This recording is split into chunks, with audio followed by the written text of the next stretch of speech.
On July 12, Olivia Chow officially started her role as Toronto's new mayor. The spotlight is of course on the bold plan that she set out to address Toronto's housing crisis. Let's take a look at the biggest item in her housing plan. She wants the city to act as a developer to build 25,000 rental units on city-owned land in the next 8 years. Would you say this is a good or bad plan? Or is it even achievable?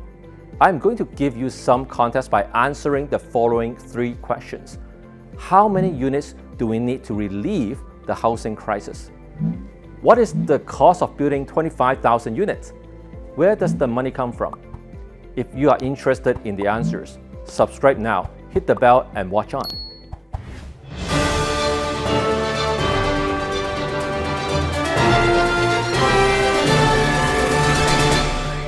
What does 25,000 units over 8 years really mean? So we are increasing the housing supply in Toronto by 3,125 units per year. From 2022 to 2023, the population of Toronto increased by roughly 28,000 people.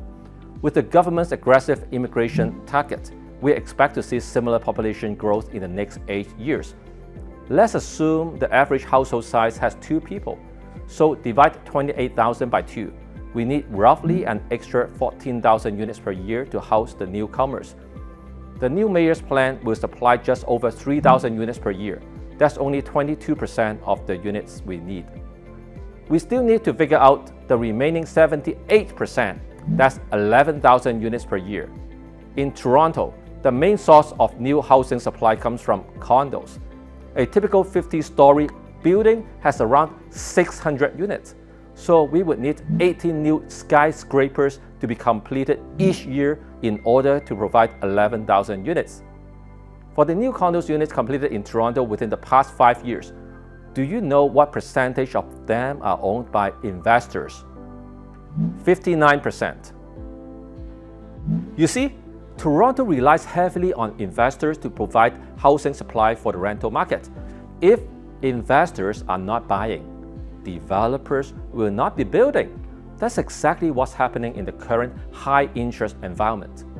Projects are not selling well and developers cannot start construction. We won't see the real impact until a few years down the road because it takes a few years for the condos to be built. At the moment, we are still enjoying the supply from the condos sold a few years back. With the sharp drop in the pre-construction sales since the second half of 2022, we are going to have a significant shortage of housing supply down the road unless the government can magically build them instead. For now, let's focus on the 25,000 rental units over 8 years in the new mayor's housing plan. How much does it cost taxpayer money to build them? There's no need to pay for the land because it is owned by the government. The development charges, levies, and taxes can be omitted as well. So the cost to construct a rental building is roughly $350 per square foot. Let's assume the average unit size is only 500 square feet. Now we multiply $350 by 500 by 25,000 units, and that comes to almost $4.4 billion.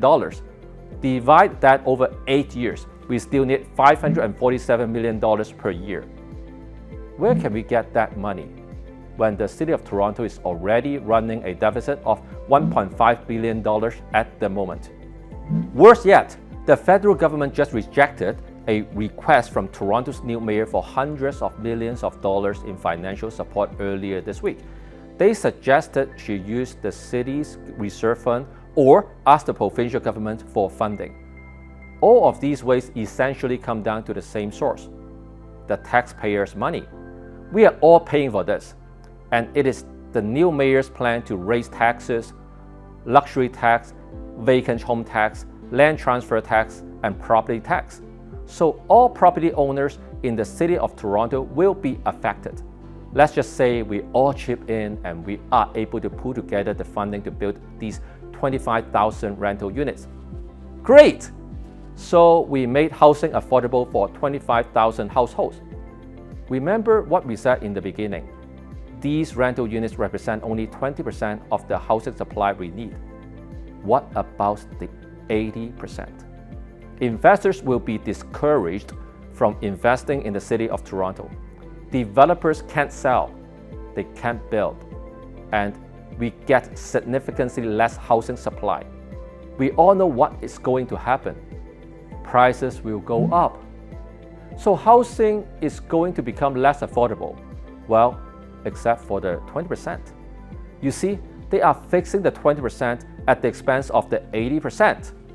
They had the 80-20 rule the wrong way. Shouldn't they be focusing on the 80% and not the 20%? Worse yet, they are actually damaging the 80% to fix the 20%. When they realize their mistake, they will have to do all they can do to invite investors to come back to the market, because private funding is the only way you can build faster and build more. Would that be too late by then? Maybe we were already approaching New York City prices at that time. What do you think? Comment below and let me know.